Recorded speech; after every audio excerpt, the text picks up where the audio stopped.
Bienvenidos a Radio Sefarad. Estas son las noticias que comenta Jorge. ¿Qué tal? Muy bien, Alejandro, ¿qué tal? Bien, vamos con los titulares. Tensa calma en el sur de Israel tras una noche con más de 60 cohetes desde Gaza y decenas de blancos militares atacados en respuesta. Trump firmó el decreto que reconoce oficialmente la soberanía israelí en los Altos del Golán.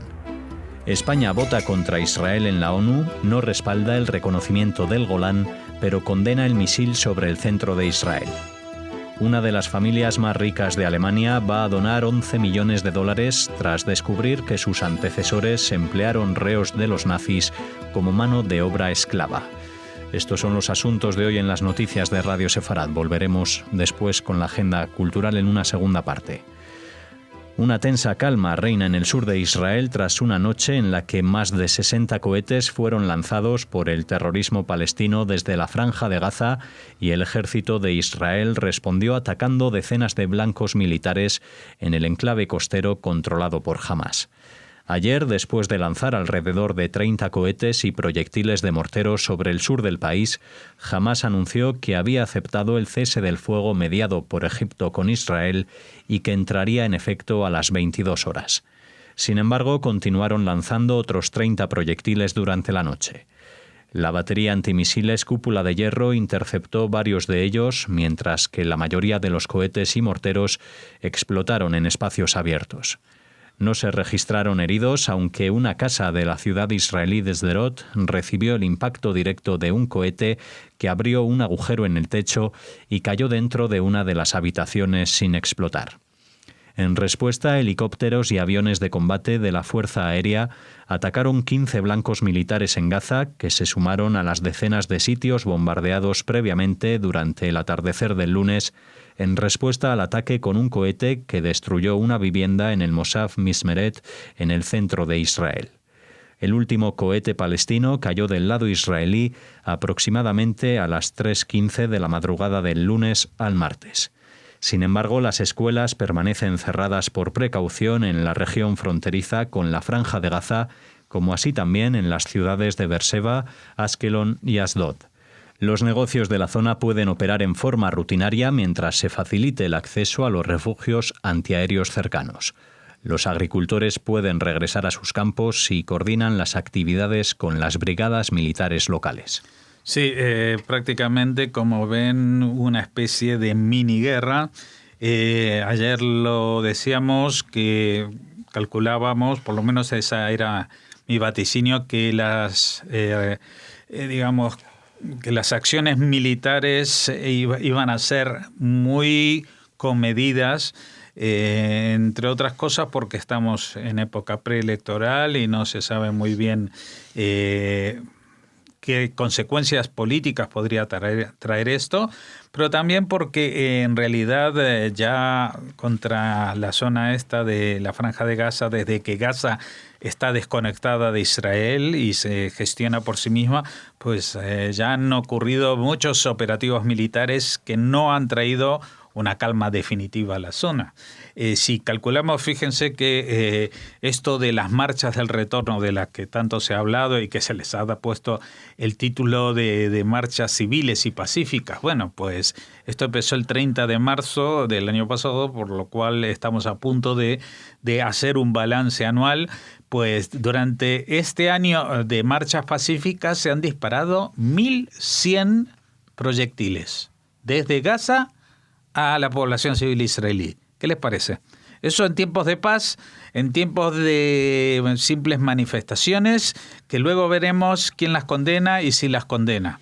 Bueno, este es un operativo, como digo, muy comedido, aunque ha habido alguna imagen más espectacular, como el bombardeo de la oficina del jefe de Hamás, de Ismail Haniyeh, en la Franja de Gaza, que quedó totalmente destrozado, pero no se preocupen por él, porque Ismail Haniyeh no vive en la Franja de Gaza, sino que vive a tutiplén en alguno de los sitios estos como Qatar, ¿no? Rodeado de lujo, mientras sus conciudadanos, sus vecinos o como hasta sus parientes, pues se mueren del asco, sin electricidad, sin agua corriente, y lo único que pueden prever para el futuro es que alguno de sus hijos va a morir intentando inmolarse contra algún judío en Oriente Medio. Realmente la situación es muy decepcionante, es muy quita las ganas incluso al más pacifista de pretender que puede haber algún tipo de negociación que fructifique con este grupo, porque no olvidemos que todo esto también tiene que ver con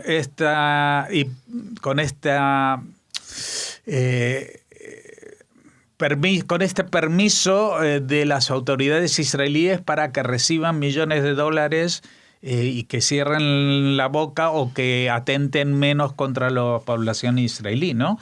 A pesar de que eso lo paga Qatar, pues no deja de ser una especie de chantaje mafioso, ¿no? Y bueno, esto tampoco está dando resultado. Así que yo me imagino que el próximo gobierno que saldrá de las urnas de este 9 de abril próximo, aunque sea el mismo gobierno de Netanyahu o sea otro, tendrá que plantearse algún tipo de estrategia diferente con respecto a lo que hay que hacer con la Franja de Gaza, porque esto no está funcionando. El presidente de Estados Unidos, Donald Trump, firmó el decreto que reconoce oficialmente la soberanía israelí en los Altos del Golán. Esta región fue conquistada por Israel en la Guerra de los 6 Días en 1967 y sobre ella extendería formalmente su control soberano en 1981, paso que no había sido reconocido hasta ahora por ningún otro país. Trump manifestó que dicho reconocimiento debería haber ocurrido hace muchas décadas. El presidente estadounidense justificó esa decisión por las agresivas acciones de Irán y los grupos terroristas contra Israel que convierten al Golán en una plataforma de lanzamiento de ataques contra Israel. Y añadió: Israel tiene todo el derecho a defenderse. Enfrentaremos el veneno del antisemitismo a través de nuestras palabras y, quizás aún más importante, mediante nuestras acciones. En el siglo pasado, la humanidad fue testigo de las terribles consecuencias del antisemitismo y de un mundo sin una patria judía. Israel es una inspiración, un aliado de confianza y un amigo preciado. Estados Unidos siempre estará a su lado. Sí, así es. Claro que esgrimir que ningún otro país había reconocido el Golán hasta ahora, esto pasa con absolutamente todas las cosas, ¿no? O sea, siempre hay uno que es el primero. También Estados Unidos fue el primero que volvió a Jerusalén, a poner en Jerusalén su embajada, porque recordemos que casi todos los países tenían su embajada en Jerusalén y que solamente la sacaron a raíz de las presiones de los grupos internacionalistas árabes, es decir, de la Liga Árabe, que presionó a través del precio del barril del petróleo para que o actuaban así o se quedaban sin combustible para sus coches. Así, eso fue lo que pasó en los 70. Ahora han pasado casi 50 años de eso y alguien está dando el paso en sentido contrario. Hay muchas cosas que han influido en esa. No solamente de que alguien como Trump, tómeselo como sea esta frase, haya decidido hacerlo. También el tema de que hoy en día el precio del petróleo está más bajo, que hay energías alternativas e incluso métodos de extracción del petróleo alternativos que han permitido a Estados Unidos, por ejemplo, convertirse de importador a exportador de crudo. Todo esto ha llevado a que la dependencia del mundo occidental del petróleo árabe sea mucho menor y por lo tanto las presiones y los chantajes ya no funcionan. Han pasado 40, 50 años, pues ahora quizás después de este reconocimiento de Donald Trump sigan los reconocimientos de otros países, porque entre todos siempre hay alguno o más de uno que ha tenido en su historia alguna vicisitud con una zona estratégica de la cual pues hostigaban a su población y que se ha quedado con ella después de una conquista militar, como ha sucedido con todas las fronteras y los límites de todos los países, excepto las islas. Todos los países que tienen fronteras terrestres las han diseñado no de forma pacífica ni con un cartabón, y las que están trazadas con una regla las han hecho gentes que no son de la propia zona. Por ejemplo, los países creados artificialmente del desmembramiento del Imperio Otomano después de la Primera Guerra Mundial. Esas rayas lisas que hay también en los países africanos son fruto del colonialismo. En todos los otros sitios, las fronteras se han conformado, desgraciadamente, por enfrentamientos bélicos. Que algunos no quieren recordar, que a algunos les parece que lo que pasó hace 200 años es mucho, y en cambio lo que pasó hace 70 está a la orden del día. Así que menos hipocresía y más realidad. En un comunicado del Ministerio de Asuntos Exteriores de España, el ejecutivo de Pedro Sánchez hizo un llamamiento urgente a las facciones palestinas de Gaza para que cesen definitivamente estos actos hostiles contra la población israelí.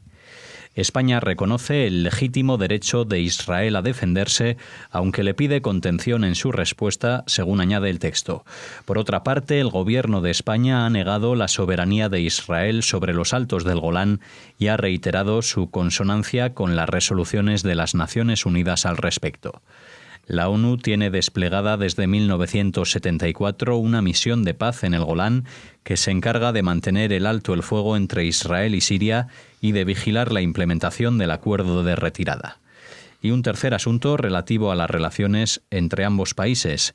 El Ministerio de Exteriores israelí ha criticado duramente a España por respaldar las conclusiones de una comisión de investigación de la ONU sobre la respuesta de Israel a las manifestaciones y protestas que comenzaron en Gaza hace un año, diciendo: España fue el único país europeo que votó contra Israel y a favor del terror, apoyando un informe sesgado que pretendía hacer daño a Israel y su derecho a la defensa propia. Nada de lo que estar orgulloso, ha añadido.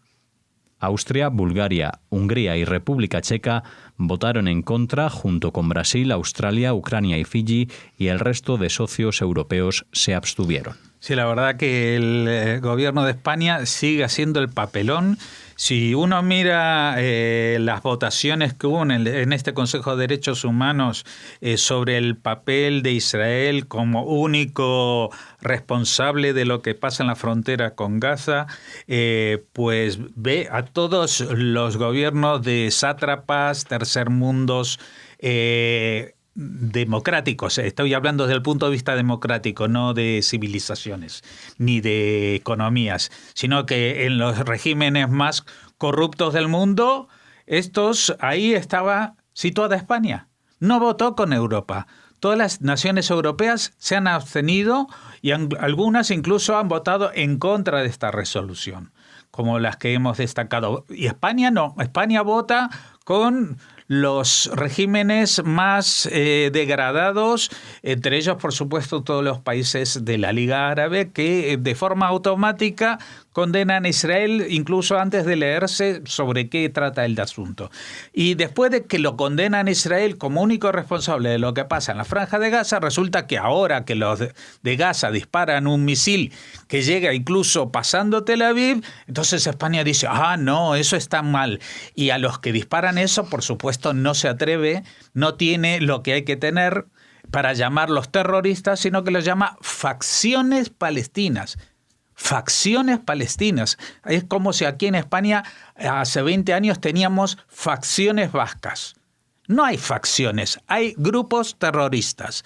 Hay un grupo terrorista que se llama Hamas y otro grupo terrorista que se llama Yihad Islámica, e incluso hay un grupo terrorista que se llama Daesh, que la gente debería conocerlo muy bien. Esos son 3 grupos terroristas más otro grupo terrorista que realiza el mismo tipo de bombardeos desde el norte de Israel, desde la zona de Líbano y también desde el sur de Siria, que se llama Hezbollah. Son todos grupos terroristas. Aquí no hay facciones, no hay de centroizquierda, derecha, nacionalistas, no nacionalistas. Son grupos terroristas absolutamente todos. Y lo que tenemos en España es una cobardía diplomática impresionante que se somete a las presiones de cualquier pringado que venga con amenazas de que, España, no vayas a votar abstenerte en condenar a Israel no sea cosa de que te mandemos algún terrorista más de los que tienes, porque a veces uno piensa que eso es lo que está pasando, que la única razón para que España respalde este tipo de mociones es que se sienta chantajeado y amenazado. Una de las familias más ricas de Alemania va a donar 11 millones de dólares, unos 9,7 millones de euros, a fines benéficos tras descubrir la intensidad de los lazos de sus antecesores con el régimen nazi, que emplearon reos como mano de obra forzada. La familia Reimann ha tachado de repugnantes los crímenes que han salido a la luz tras una investigación del diario Bild, según la cual Albert Reimann y su hijo de igual nombre emplearon civiles rusos y prisioneros de guerra franceses en sus empresas durante la era nazi. Además, ha quedado en evidencia que ambos eran antisemitas, que apoyaron a Adolf Hitler y que el mayor de ellos ayudó financieramente a las SS desde 1931. La familia fue la que solicitó hace 3 años una investigación en profundidad sobre los lazos de sus antecesores con el nazismo y quedaron sin palabras al afrontar los resultados del estudio. Avergonzados y blancos. Por el momento no ha trascendido a qué fines se va a destinar concretamente los 11 millones de dólares. Los Reimann controlan conocidas empresas de alimentación y restauración, pero tienen intereses en otros sectores como el de los cosméticos. Bueno, desde aquí felicitamos a la familia Reimann, en principio por haber encargado este estudio, por querer saber de dónde vienen ellos y afrontar con valentía el hecho de que nadie juzga a una persona por lo que hayan hecho sus antecesores, a menos que sepa lo que hicieron y trate de ocultarlo. Así que nuestro saludo a la familia Reimann, que en este caso no tenía nada que ver aparentemente con el tema del holocausto judío, sino con los esclavos de los civiles rusos prisioneros de guerra franceses. A mí me gustaría que otras familias también muy ricas, muy conocidas, empresas enormes y tremendas de Alemania, hiciesen el mismo mecanismo de revisión de conciencia, incluso sin donar los millones de dólares que va a donar esta familia, simplemente reconociendo empresas como Volkswagen, como... hay tantas que no quiero quedar mal con alguna de ellas, pero diré que algunas de ellas incluso tienen una representación muy importante, como nuestro famoso Museo Thyssen en la Castellana, Museo de Arte, que ha creado básicamente su colección a partir del expolio de los nazis. Y eso es algo que no se aventa, no se proclama a los 4 vientos ni se pide perdón por ello.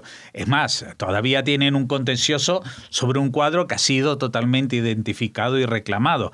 Pero ese no es el único pecadito que tiene esta familia, ¿no? Porque ya no hablo de que la tía de Heinrich, el marido de la condesa de aquí, bueno, esa tía pues hizo una orgía de asesinatos en su castillo cuando ya estaban perdiendo la guerra, matando a 100 judíos en el sótano de su casa para diversión de los oficiales de la SS, que ya estaban desesperados y sabían que estaba todo perdido, sino que, como digo, empezaron a coleccionar arte porque los judíos a partir de los años 30 tenían que vender a precio, no de saldo, a precio de miseria, las obras de arte que habían acumulado. Y así, de pronto, los Thyssen pasaron a ser coleccionistas de arte. Un chollo.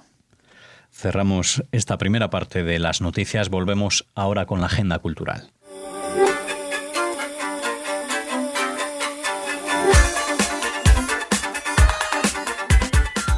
Bueno, hoy, como el tema de las contingencias bélicas en Israel nos ha ocupado bastante tiempo, pues solamente vamos a hablar de 2 temas en la agenda cultural, pero yo creo que son también bastante amplios y alguno de ellos, como este primero, tiene algo que ver también con las noticias. Vamos a comenzar hablando del Museo del antiguo campo de exterminio nazi de Auschwitz, que fue construido por el Tercer Reich en la Polonia ocupada.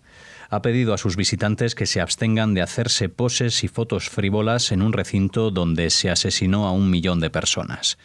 La gota que ha colmado el vaso de la paciencia son las fotografías que varios visitantes se hacen caminando sobre las vías de la línea férrea que conducía a los deportados a los campos de concentración y que inmediatamente suben a sus redes sociales.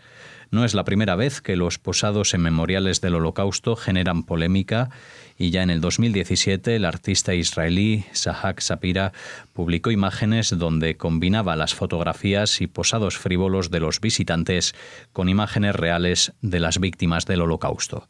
Se estima que más de 1,1 millón de personas, alrededor del 90% judíos, murieron en Auschwitz y en el campo anexo Birkenau debido a los malos tratos, las cámaras de gas, el hambre, el agotamiento y las enfermedades. Sí, bueno, yo lo que no sé que, a ver, hasta dónde puede llegar a tener algún efecto al pedir a los visitantes que se abstengan de hacer poses y fotos frívolas, porque en realidad todo esto está pasando no porque lo promueva, por supuesto, el Museo de Auschwitz, sino porque la gente, muchas veces se dice, la gente tiene que ir a visitar estos sitios para darse cuenta de lo que allí ha pasado. Pues es esta gente, la que va allí, la que se supone que ahora sí sabe lo que ha pasado, pues se lo toman como si fuera el Disneyland de una cosa histórica que pasó, que no tiene nada que ver con ellos y que posiblemente les recuerde alguna película en blanco y negro o más moderna, pero hasta ahí llega la empatía que tiene la gente con las visitas a los campos de concentración. Yo realmente entiendo de que mucha gente crea que esto crea algún tipo de empatía y solidaridad con las víctimas y asumir una conciencia, pero ahí está la demostración, ¿no? Pues en Instagram la gente se pone los selfies con las cámaras de gas, haciendo equilibrio sobre las vías del tren, etcétera, etcétera. Yo no sé si hay alguna manera en este maldito mundo de que la gente se entere de lo que realmente ha pasado y lo cerca que ha pasado y la implicación que eso ha tenido para sus propias vidas. Por primera vez, una editorial israelí adquirió los derechos para traducir al hebreo la famosa tira de cómic argentina de Mafalda. La idea es iniciativa de Uriel Cohn, residente de Jerusalén, de origen argentino, propietario y editor de Teisha Neshamot, 9 vidas. Contacté a la editorial que posee los derechos de autor y Kino, el creador de la tira, pidió ver los bocetos porque pensó que quizás la escritura de derecha a izquierda en hebreo no se vería bien, pero finalmente aceptó la propuesta. Nos mantendremos fieles a los textos originales de Kino. Algunas personas dudaron si la tira es adecuada para el hebreo porque no hay ironía en este idioma, pero eso no es cierto, afirma Cohn. Mafalda es uno de los 6 personajes más populares en la Argentina, además de Messi, Evita, Maradona, entre otros, y es la única heroína imaginaria. Pronto los israelíes conocerán el encanto de esta niña feminista fanática de los Beatles, con una gran conciencia social y una profunda preocupación por el destino de la humanidad. Sí, la verdad que es necesario. Yo creo que era algo que tiene que hacerse, ¿no? También Mafalda debería traducirse a todos los idiomas. No sé si está traducida al árabe, al japonés o al chino, que realmente le daría una dimensión internacional. Ya sabemos que Mafalda es un personaje que conoce prácticamente todo el mundo hispanoparlante, más allá de que haya nacido, digamos, en la Argentina, sus frases y situaciones son totalmente universales. Y tengo que decir que el editor, Uriel Cohn, ha sido colaborador de Radio Sefarad hace bastantes años, creo que ya eran casi 10 años, porque creo que se llamaba el festival que él nos presentaba Jerusalén 09.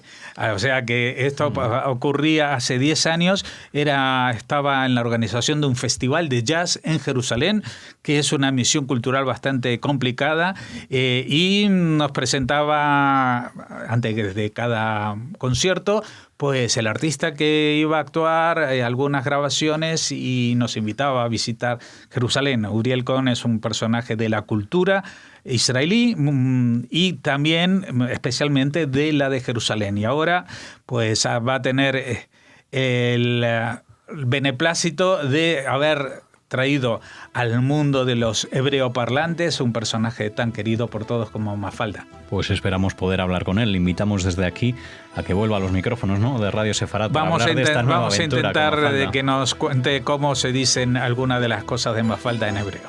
Muy bien, aquí nos despedimos. Mañana estaremos con ustedes de nuevo en las noticias de Radio Sefarat.